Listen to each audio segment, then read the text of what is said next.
Welcome to the class students and in this lecture as you know that कि आज lecture number 3 start करेंगे liquid solution से for the preparation IIT JEE NEET and board examination.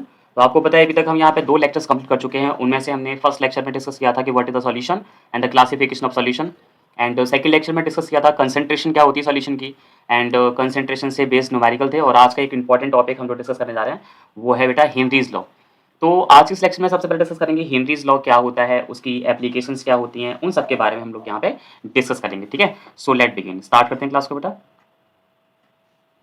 तो जैसे कि आप लोग यहाँ पे टॉपिक देख पा रहे होंगे कि पहले टॉपिक का नाम है आज सॉलिबिलिटी के बारे में हम बात करेंगे कि सॉलिबिलिटी यहाँ पे क्या होती है, और सॉलिबिलिटी किसकी पता करनी है, सॉलिड की पता करनी है। किसके अंदर पता करनी है, लिक्विड के अंदर। तो सॉलिड की और लिक्विड की सॉलिबिलिटी पता करनी है। देखो सॉलिबिलिटी के बारे में सभी जानते हैं सॉलिबिलिटी क्या होती है। बेसिकली सॉल्युबिलिटी का मतलब तो बहुत सिंपल होता है। देखो सबसे पहले क्या करना है, टेक एक बीकर या ग्लास लेना है और उसके अंदर एक सॉल्वेंट लेना है। सॉल्वेंट में हमारे पास सबसे बेस्ट एग्जांपल क्या है, वाटर है। ठीक है, वाटर लेने के बाद उसमें कोई भी कंपाउंड डिसॉल्व कर दो, यही चीज होती है सॉल्युबिलिटी होती है। लेकिन सॉल्युबिलिटी को थोड़ा सा केमिकली हम अलग तरीके से बात करेंगे। तो देखो बेटा, सबसे पहले आप यहाँ पे जो फिगर देख पा रहे हो इसमें आपने देखा कि यहाँ पे हमने एक वाटर लिया हुआ है, एक ग्लास लिया हुआ है, ग्लास के अंदर हमारे पास वाटर है। ठीक है, सो लेट हैव टू सी। यहाँ पे आप देखोगे कि हमने यहाँ पे एक ग्लास लिया हुआ है। अब ग्लास के अंदर हमने यहाँ पे एक सॉल्वेंट लिया हुआ है, सॉल्वेंट, ये बेटा हमने एक सॉल्वेंट लिया हुआ है। ठीक है, अब इस सॉल्वेंट का नाम सभी को पता है, सॉल्वेंट का नाम क्या है बेटा, वाटर है। ओके, अब इसके अंदर यहाँ पे ये कुछ हमारे पास टैबलेट्स हैं और ये टैबलेट्स बेटा किसकी तरह काम करेंगी, ये काम करेंगी किसकी तरह, सॉल्यूट की तरह। अब हमें पता करना है कि इस टैबलेट की इस पानी के अंदर जो सॉल्युबिलिटी जो है कितनी है, ये पता करनी है। ठीक है, अब ये पता करने के लिए काम कर लेते हैं, ये जो सॉल्वेंट है ना, सॉल्वेंट का वॉल्यूम सपोज कर लेते हैं कि सॉल्वेंट का जो वॉल्यूम है यहाँ पे कितना है, 100 ml है। ओके, अब जैसे कि सपोज दैट हमने यहाँ पे एक टैबलेट डाली, डिजोल्व हो गई, फिर हमने एक टैबलेट वहां पे और डाली, वो भी डिजोल्व हो गई, फिर नेक्स्ट वन डिजोल्व, फिर नेक्स्ट वन, फिर नेक्स्ट वन एंड प्लस फिर नेक्स्ट वन। उसके बाद जब नेक्स्ट करते हैं तो टैबलेट वहां पे डिजोल्व होना बंद हो जाती है। इसका मतलब समझ में आ गया कि इस टैबलेट की पानी में जो सॉल्युबिलिटी है, 100 ml वाटर में जो सॉल्युबिलिटी है वो है 1 2 3 4 5 और 6। यानी कि हम 100 ml वाटर में यहाँ पे 6 टैबलेट्स यहाँ पे डिजोल्व कर सकते हैं। इसका मतलब टैबलेट की वाटर के अंदर सॉल्युबिलिटी है वो हमारे पास कितनी हो जाएगी, 6 हो जाएगी। तो बेसिकली सॉल्युबिलिटी है क्या, सॉल्युबिलिटी का मतलब हो गया कि जो सॉल्वेंट होता है ना, सॉल्वेंट के अंदर किसी भी सॉल्यूट का जितना भी मैक्सिमम अमाउंट हम डिसॉल्व कर सकते हैं वही सॉल्युबिलिटी कहलाती है। तो solubility can be defined as the maximum amount of solute that can be dissolve in the given amount of solvent. यानी कि सॉल्वेंट के दिए गए अमाउंट में हम जो भी मैक्सिमम अमाउंट डिसॉल्व कर पाएंगे। ठीक है, so you have to C.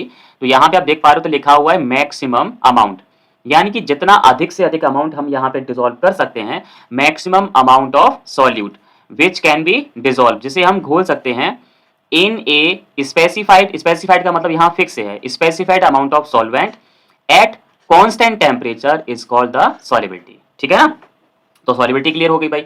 Solubility को जब भी डिफाइन करना हो तो आप कह सकते हैं it can be define as the maximum amount of solute that can be dissolve in the fix amount of solvent और specified amount of solvent at a constant temperature. मतलब इस पूरे प्रोसेस में टेम्परेचर को भाई कैसा रखना है, कांस्टेंट रखना है। ठीक है, टेम्परेचर कैसा रहना चाहिए, कांस्टेंट, मतलब टेम्परेचर नहीं बढ़ाना, क्योंकि अभी आपका उस सर में टेम्परेचर बढ़ा दिया तो सॉल्युबिलिटी यहाँ पे और बढ़ गई तो बढ़ी जाएगी। तो हमें ध्यान रखना है भाई कि यहाँ पे टेम्परेचर को क्या रखना है, हमें कांस्टेंट रखना है। अभी देखो जरा, अभी आगे इंपॉर्टेंट बात तो अब शुरू होती है। कहा गया कि सॉल्युबिलिटी जो होती है ना, अच्छा एक चीज और बात करो जरा, यहाँ पे जो सॉल्युबिलिटी हमने डिस्कस की है वो किस तरह के सब्सटेंस की है, हमने की है सॉलिड की, और सॉलिड को हम किसके अंदर डिसॉल्व कर रहे हैं बेटा, लिक्विड के अंदर। तो बेसिकली फंडा क्लियर होना चाहिए कि सॉल्युबिलिटी किसकी किसके अंदर है। तो आपको पता होना चाहिए सॉल्युबिलिटी डिस्कस हो रही है वो हो रही है सॉलिड की किसके अंदर, लिक्विड के अंदर, क्योंकि आपको डिस्टिंग्विशन होना चाहिए। बेसिकली अभी ध्यान रहे कि हम सॉलिड सब्सटेंस की लिक्विड के अंदर सॉल्युबिलिटी डिस्कस कर रहे हैं, तो वो जो सॉल्युबिलिटी है ना वो किस किस फैक्टर के द्वारा अफेक्टेड होगी वो जानेंगे। तो कहा गया कि सॉल्युबिलिटी इज अफेक्टेड, सॉल्युबिलिटी प्रभावित होती है, किसके द्वारा होती है, by the nature of solute. पहली बात, सॉल्यूट का नेचर क्या है। दूसरा, नेचर ऑफ सॉल्वेंट, सॉल्वेंट का नेचर क्या है, as well as the temperature, temperature कितना है, और यहाँ पे प्रेशर। अब इन सारी चीजों को एक एक करके यहाँ पे डिस्कस करेंगे बेटा। ठीक है, तो मैं अपने सारे स्टूडेंट को सबसे पहले यहाँ बताना चाहता हूँ बेटा, ध्यान दो जरा, देखो जरा, हमारे यहाँ एक सॉल्वेंट है जिसे हम सभी जानते हैं वाटर।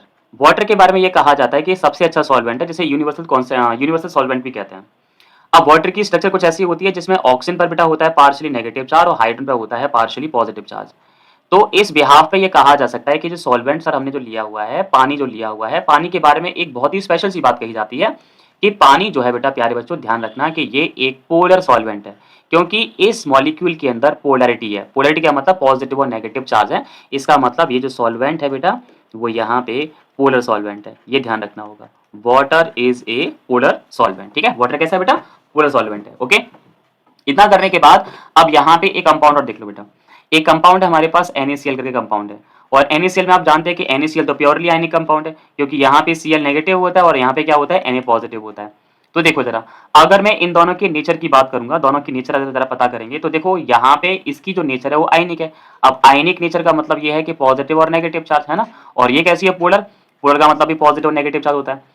तो अगर मैंने NaCl को वाटर में डिसॉल्व किया, वैसे तो सभी जानते होंगे कि अगर NaCl को वाटर में डिसॉल्व करते हैं तो आसानी से क्या हो जाता है, डिसॉल्व हो जाता है, यानी कि ये घुल जाता है ना बेटा। तो NaCl पानी में घुल जाता है। तो NaCl पानी में इसलिए घुल जाता है क्योंकि दोनों की सॉल्यूट की और सॉल्वेंट की जो नेचर है ना वो सेम है। तो बेसिकली ध्यान ये रखना है, एक लाइन में हमेशा बच्चों को बताता हूं, एक लाइन जो आप सॉल्युबिलिटी को जब डिस्कस कर रहे हो तो मैं एक लाइन हमेशा कहता हूं, और वो लाइन ये वाली है, लाइक डिसॉल्व्स लाइक। यानी कि जैसा सॉल्यूट होगा वो वैसे ही सॉल्वेंट को डिसॉल्व करेगा। जितनी जल्दी आप ये बात समझ जाओगे उतने जल्दी आपके डाउट सारे क्लियर हो जाएंगे। यानी कि अगर पोलर सॉल्यूट होगा, जैसे कि हम यहाँ पे एक लाइन यहाँ पे अगर लिखें कि अगर हमारे पास पोलर सॉल्यूट है ना, मतलब कि पॉजिटिव नेगेटिव चार्ज कंटेन करता है, तो फिर वो जो है वो पोलर सॉल्वेंट में डिसॉल्व होगा, पोलर सॉल्वेंट में डिसॉल्व होगा। अगर बाय द वे अगर हमारे पास नॉन पोलर है, हमारा जो सॉल्यूट है बेटा कैसा है, नॉन पोलर। अगर हमारे पास नॉन पोलर सॉल्यूट है तो बेसिकली वो नॉन पोलर सॉल्वेंट में डिसॉल्व होगा। ये बात बस आपको यहाँ पे ध्यान रखनी है, ओके। मतलब जिस तरह का सॉल्यूट होगा वो उस तरह के सॉल्वेंट में ही डिसॉल्व होगा, बस हमें इतना सा ध्यान रखना है, कुछ भी एक्स्ट्रा ध्यान रखने की आवश्यकता नहीं है, ठीक है। अब जैसे कि फॉर एग्जांपल एक कंपाउंड आता है, कार्बन टेट्राक्लोराइड आता है, कार्बन टेट्राक्लोराइड। कार्बन टेट्राक्लोराइड में क्या होता है, फॉर्मूला होता है CCl4। बेसिकली आपको ऐसा लगता है मॉलिक्यूल को देखने पर कि यहाँ पे पोलैरिटी है इसके अंदर, ऐसा देखने पर आपको लगता है कि यहाँ पोलैरिटी आएगी, लेकिन बेटा ऐसा होता नहीं है। आपको ऐसा लगा कि यहाँ पे पार्शियली पॉजिटिव चार्ज है, यहाँ नेगेटिव चार्ज है, यहाँ पे नेगेटिव चार्ज है, यहाँ पे नेगेटिव चार्ज है, यहाँ नेगेटिव चार्ज है। लेकिन बेटा आपको ध्यान रखना होगा, आपने केमिकल बॉन्डिंग पढ़ा हुआ है, यहाँ पे कार्बन और क्लोरीन के बीच में ये जो डाइपोल मूवमेंट यहाँ पे जो अराइज होगा, वो इस वाले डाइपोल मूवमेंट और एक डाइपोल मूवमेंट यहाँ पे आएगा और एक डाइपोल मूवमेंट यहाँ पे आएगा। इन सबके डाइपोल मूवमेंट के वेक्टर सम, इसका वेक्टर सम बेटा यहाँ पे आएगा।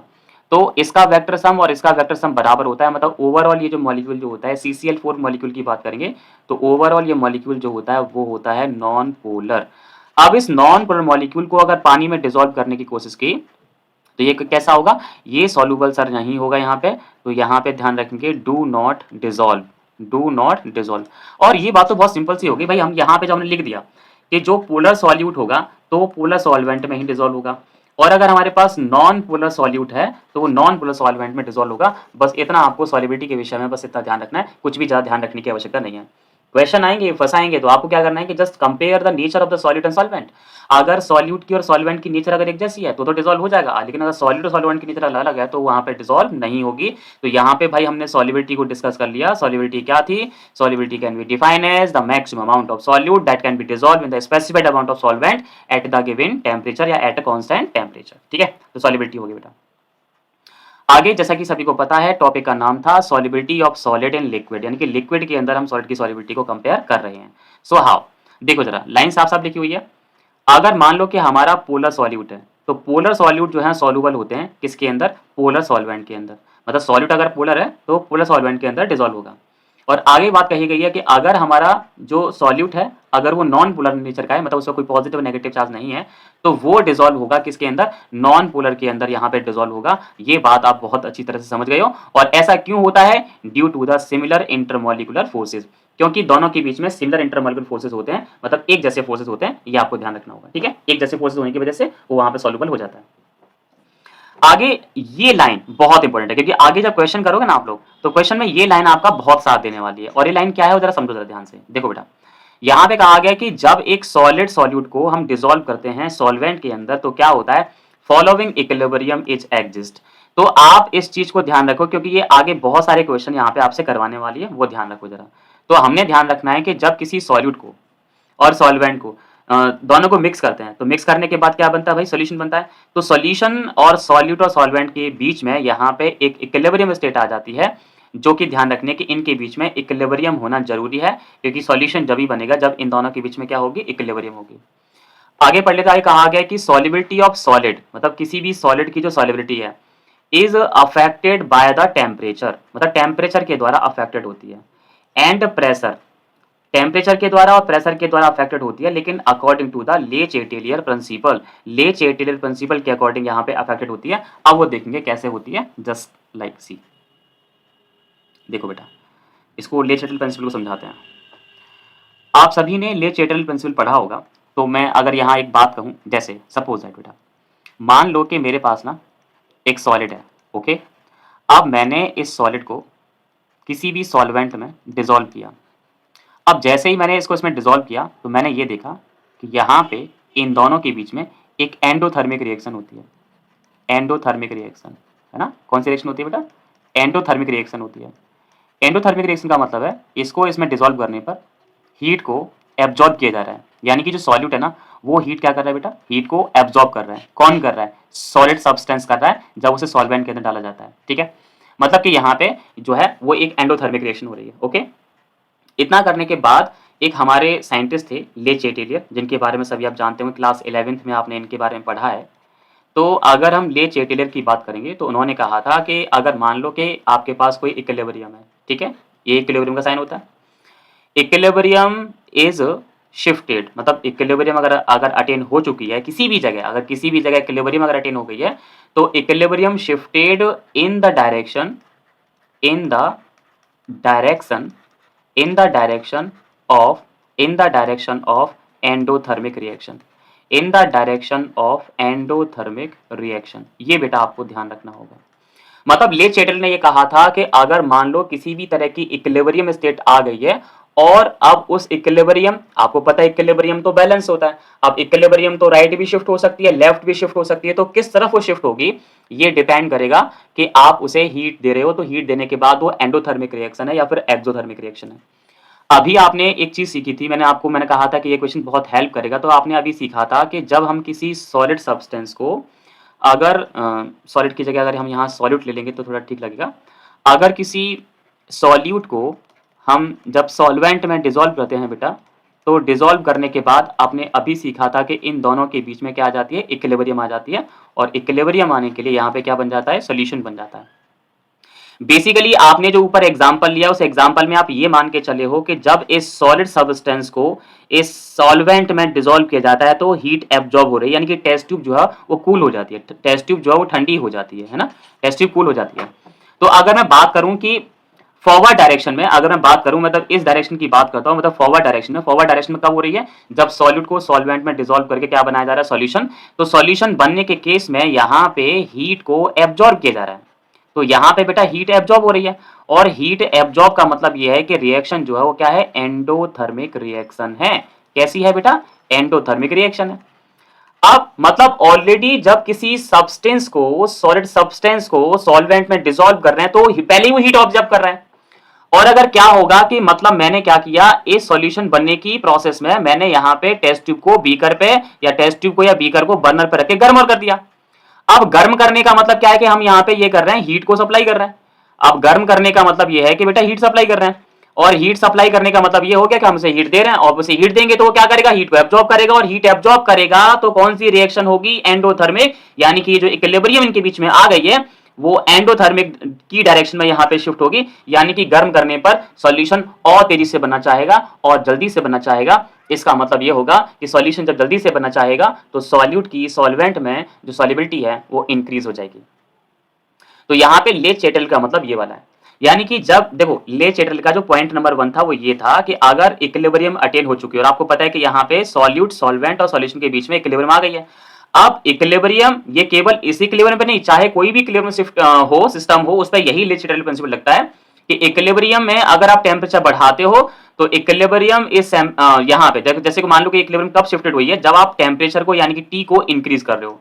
मतलब अगर टेम्परेचर इंक्रीज करते हो तो इक्विलिब्रियम उस डायरेक्शन में शिफ्ट होती है जिस डायरेक्शन में एंडोथर्मिक रिएक्शन होती है। और आप यहाँ पे यही करके चल रहे हो, आप क्या कर रहे हो, आपने ये मान के चला कि ये एक एंडोथर्मिक रिएक्शन है, तो एंडोथर्मिक रिएक्शन होगी, जैसे कि मान लो तो यहाँ पे केस अराइजेस होते हैं। मान लो केस यहाँ पे ये आता है कि एक जो प्रोसेस है, सॉल्यूशन बनने का जो प्रोसेस है ना, वो एंडोथर्मिक रिएक्शन है। सॉल्यूशन बनने का जो प्रोसेस है वो एंडोथर्मिक है, मतलब कि सॉल्यूट को सॉल्वेंट में मिलाने पर हीट एब्जॉर्ब होती है। तो एंडोथर्मिक प्रोसेस के लिए क्या होगा कि जब आप टेम्परेचर को इंक्रीज करोगे, टेम्परेचर को क्या करोगे, इंक्रीज करोगे, तो जो सॉल्युबिलिटी है, सॉल्युबिलिटी वो भी यहां पे क्या होगी, इंक्रीज हो जाएगी, क्योंकि प्रोसेस एंडोथर्मिक है। आपको जेई में क्वेश्चन यहां से लगाना है भाई, इधर से, यहां से क्वेश्चन लगाना है। if the formation of solution is a endothermic process, तो टेम्परेचर बढ़ाने पर क्या होगा, सॉल्युबिलिटी बढ़ेगी। और दूसरा केस यहाँ पे ये है, दूसरा केस अगर हम बात करेंगे, मान लो कि हमारे पास कोई एक एक्सोथर्मिक रिएक्शन है ना, कौन सा है बेटा, एक्सोथर्मिक रिएक्शन है। तो एक्सोथर्मिक रिएक्शन में क्या होगा कि जैसे ही आप यहाँ पे टेम्परेचर को बढ़ाओगे, तो टेम्परेचर बढ़ाने पर क्या होगा कि जो आपकी सॉल्युबिलिटी है बेटा, सॉल्युबिलिटी वो कैसी हो जाएगी, डिक्रीज हो जाएगी। तो ये ध्यान रखना है। और तीसरा केस अगर आप यहां मान के चलें तो ये मान सकते हैं कि अगर मान लो कि प्रोसेस ना तो एंडोथर्मिक है और ना ही एक्सोथर्मिक है, तो भाई सॉल्युबिलिटी का टेम्परेचर पे कोई प्रभाव नहीं होगा, क्योंकि टेम्परेचर है तो एंडोथर्मिक है या फिर एक्सोथर्मिक है।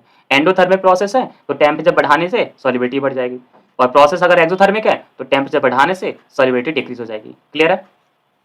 ले चेटेलियर ने अपना एक प्रिंसिपल और दिया था। अभी तो आपने टेम्परेचर बढ़ाया था, अब दूसरी बात है कि हम अगर मान के चलो कि प्रेशर को इंक्रीज करते हैं तो क्या होगा। अगर प्रेशर इंक्रीज करेंगे तो ध्यान रखना कि इक्विलिब्रियम जो है, इक्विलिब्रियम will be shifted या equilibrium will be shifted in the direction, equilibrium will be shifted in the direction, in the direction of decrease in volume, in the direction of decrease in volume।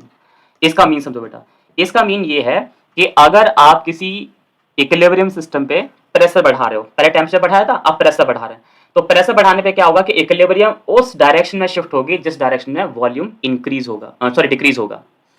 अब जैसा कि हमारी knowledge जो कहती है वो ये कहती है कि सॉल्यूट को सॉल्वेंट में जब डिसॉल्व करते हैं तो जो सॉल्यूशन का जो वॉल्यूम है ना तो वो इंक्रीज होता है ना डिक्रीज होता है, ये तो हमें पता है। तो जब वॉल्यूम जब डिक्रीज नहीं हो रहा ना इंक्रीज हो रहा, मतलब यहाँ पे वॉल्यूम चेंज जो है वो कितना है, जीरो है। तो वॉल्यूम चेंज जब यहाँ जीरो है तो इसका मतलब ये होगा कि प्रेशर जो होता है, प्रेशर का यहाँ पे कोई इफेक्ट नहीं होगा, प्रेशर का यहाँ पे कोई इफेक्ट नहीं होगा।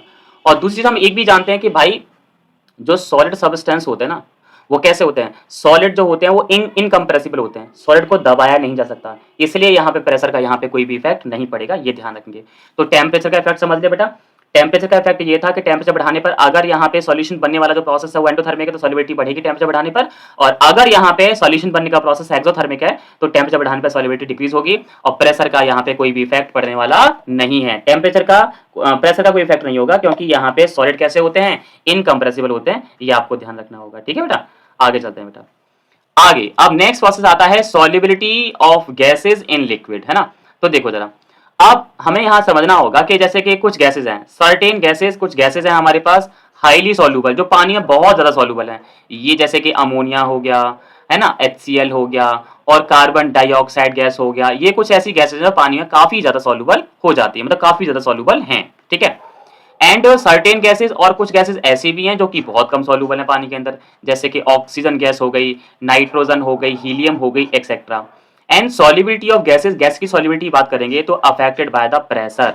देखो भाई एक बात हमेशा ध्यान रखना कि जब भी साइंस चल रही है, मतलब फिजिक्स हो या केमिस्ट्री हो, गैस अगर आ गई है तो गैस का सीधा सीधा रिलेशन जो है वो किसके साथ होता है, प्रेशर के साथ, मतलब जहां गैस होगी वहां प्रेशर ही होगा। तो गैसेस की जो सॉल्युबिलिटी होती है वो प्रेशर और टेम्परेचर दो फैक्टर्स पर डिपेंड करती है। आगे कैसे करती है, इंक्रीजिंग द प्रेशर, प्रेशर को इंक्रीज करेंगे तो सॉल्युबिलिटी क्या होगी, इंक्रीज हो जाएगी। मतलब रिजल्ट यहाँ पे ये निकला कि गैसेस की जो सॉल्युबिलिटी होती है, अब इसे सॉलिड पे बेटा मत लगा देना, ध्यान रखना कि यहाँ पे गैसेस की बात हो रही है, तो सॉल्युबिलिटी यहाँ पे टेम्परेचर की कैसी हो गई, डायरेक्ट सॉरी प्रेशर के कैसी होगी बेटा, डायरेक्टली प्रोपोर्शनल। प्रेशर बढ़ाओगे सॉल्युबिलिटी क्या हो जाएगी, बढ़ जाएगी। And increase the temperature decrease the solubility, और अगर आप टेम्परेचर बढ़ाओगे तो सॉल्युबिलिटी जो है कम हो जाएगी। तो मतलब अगर हम बात करेंगे तो गैसेस की जो सॉल्युबिलिटी है वो प्रेशर के तो डायरेक्टली प्रोपोर्शनल होती है और टेम्परेचर के इनवर्सली प्रोपोर्शनल होती है। एक बात और ध्यान रखना है, ड्यूरिंग द डिसोल्यूशन, यानी कि गैस जब पानी में घुलती है तो डिसोल्यूशन के दौरान, of gas pressure of gas decreases and dissolution of gas is exothermic in nature. और ये क्वेश्चन आपसे नीट जेई 12th जैसे एग्जाम में आपसे पूछा जाएगा, तो आप इसे तैयार कर लो बेटा, इसे इस वाले क्वेश्चन को। ध्यान रखना है कि जब किसी गैस को अगर हम किसी सॉल्वेंट में घोलते हैं तो क्या होता है, गैस का जो प्रेशर है वो डिक्रीज होता है, पहला क्वेश्चन यहां से मिला। और डिसोल्यूशन जो होता है वो कैसा होता है, एक्सोथर्मिक प्रोसेस होता है। तो ये आपको हमेशा ध्यान रखना है। क्लियर है? आगे अब मैं आपको एक चीज बताना चाहता हूँ कि ये जो फंड आया था ना, ये जो सब कुछ हुआ था, तो एक साइंटिस्ट थे, बहुत ही ग्रेट साइंटिस्ट रहे, उनको आपको थैंक यू बोलना चाहिए, क्योंकि इन्हीं साइंटिस्ट की वजह से आजकल जो आप छोटी छोटी पार्टियां करते हो ना, पार्टी जब भी कोई पार्टी होती है, फंक्शन होता है, पार्टी होता है, तो इन्हीं की वजह से पॉसिबल है। क्योंकि आपको पता है आजकल कोई भी पार्टी या कोई भी फंक्शन जब तक पॉसिबल नहीं होता, जब तक वहां पे क्या नहीं आ जाता, जब तक वहां पे ये नहीं आ जाता है ना, जब तक वहां पे ये नहीं आ जाता। और ये तो आप जानते ही होंगे, है ना, इन्हें क्या बोलते हैं, बेवरेजेस।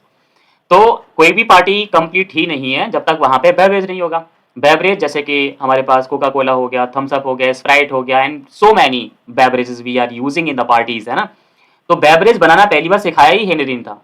हेनरी ने ये कहा कि अगर आपको बेवरेज बनाने तो एक काम करो कि हाई प्रेशर वाली गैस को पानी के अंदर डिसॉल्व कर दो, और डिसॉल्व होने के बाद जो भी सॉल्यूशन बनेगा वो क्या कहलाएगा, बेवरेज कहलाएगा।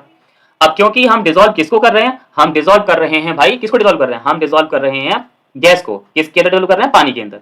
सो दैट यहाँ पे जो यहाँ पे बनेगा बेवरेज, जो बनेगा वो कहलाएगा कार्बोनेटेड बेवरेज कहलाएगा ना, कार्बोनेटेड।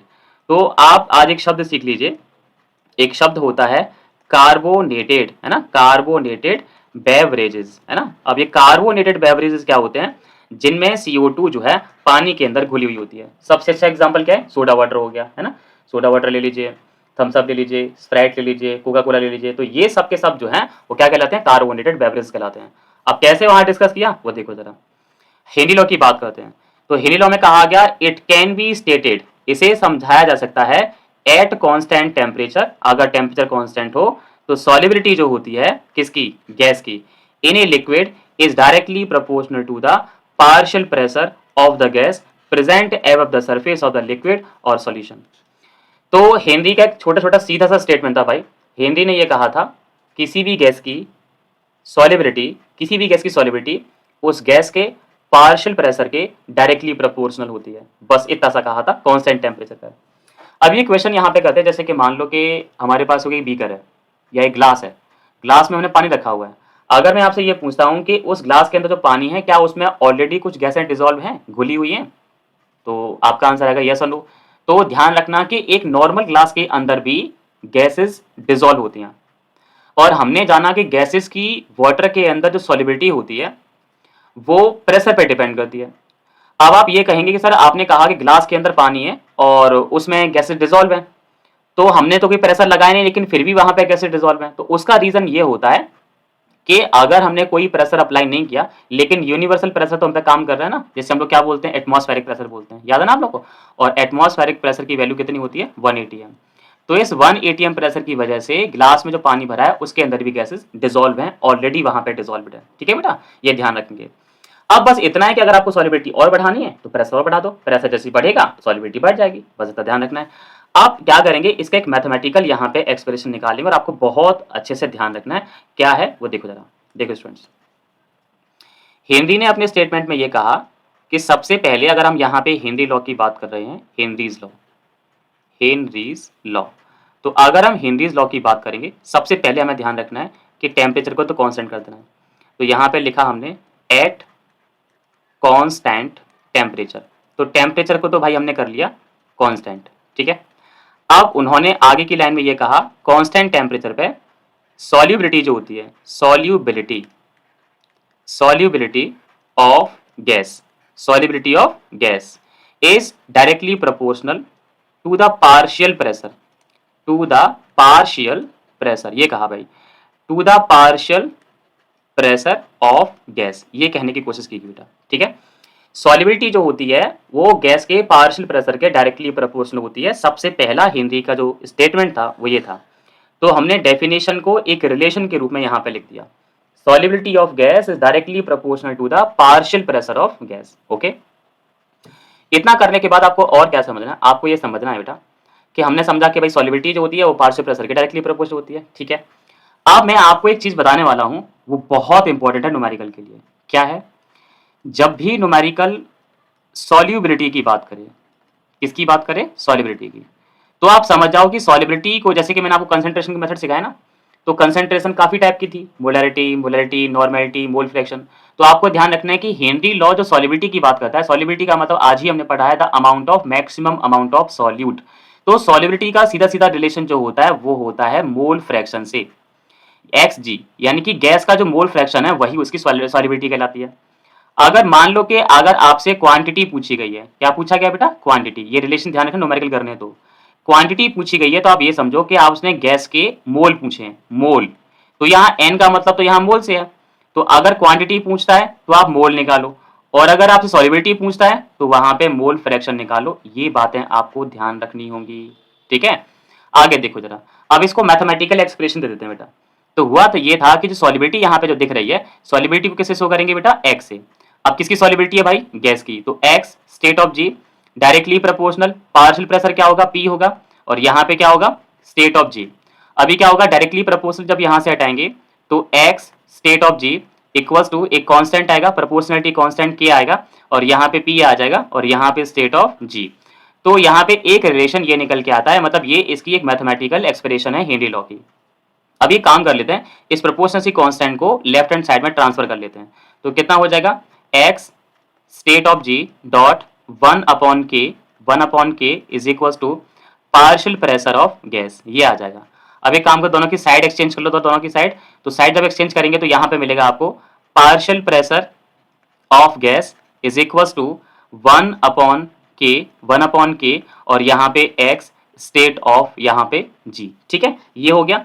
अब यहाँ पे हुआ ये था कि साइंटिस्ट हेनरी ने पता है क्या किया, ये जो वन अपॉन के यहाँ पे इसका जो वन अपॉन के का जो रेशियो था, ये हर ही गैस के लिए अलग अलग कैलकुलेट किया, और कैलकुलेट करके उसे एक नया नाम दिया, उसे नाम दिया के एच। और बेसिकली यहाँ पे जो के एच होता है, इस के एच को यहाँ पे कहते हैं हेनरी कांस्टेंट, ठीक है, क्या बोलते हैं बेटा, हेनरी कांस्टेंट। अब हमारे साइंटिस्ट हेनरी ने हर एक गैस के लिए इसे सॉल्व किया, और सॉल्व करके हेनरी कांस्टेंट निकाल दिया। फाइनली यहाँ पे क्या हुआ, यहाँ पे आया पार्शियल प्रेशर ऑफ गैस, यानी कि पी स्टेट ऑफ जी, यहाँ पे आ गया पी स्टेट ऑफ जी, और यहाँ पे इक्वल टू यहाँ पे वन अपॉन के की जगह यहाँ पे कितना हो जाएगा, यहाँ के एच हो जाएगा, और यहाँ पे क्या हो जाएगा, एक्स हो जाएगा, और स्टेट ऑफ यहाँ पे क्या हो जाएगा, जी हो जाएगा, ठीक है। तो फाइनली यहाँ पे जो प्रेशर था, और प्रेशर इक्वल टू यहाँ पे क्या आ गया, हेनरी कांस्टेंट आ गया, इनटू में क्या आ गया, एक्स जी आ गया। बेसिकली आपको यही यहाँ पे ध्यान रखना है, बच्चे यहाँ पे यही ध्यान नहीं रख पाते हैं, और वो क्या है वो देखो जरा। ये याद रखो कि ये जो फॉर्मूला है ना, ये न्यूमेरिकल्स में अप्लाई होगा, पहली बात आपको ये ध्यान रखनी है। ये जो फॉर्मूला बेटा आपको यहाँ पे दिख रहा है, ये फॉर्मूला कहाँ पे अप्लाई होगा, न्यूमेरिकल्स में अप्लाई होगा, ओके। अब अगर मान लो कि ये कांस्टेंट तो है ही है, ये कांस्टेंट तो है ना, तो अगर इस कांस्टेंट को और इक्वल को अगर मैं हटाऊं तो फिर से डायरेक्टली प्रोपोर्शनल आ जाएगा।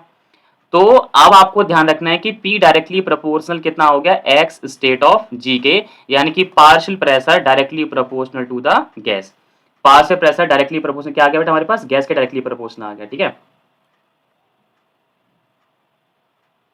जस्ट मिनट बेटा।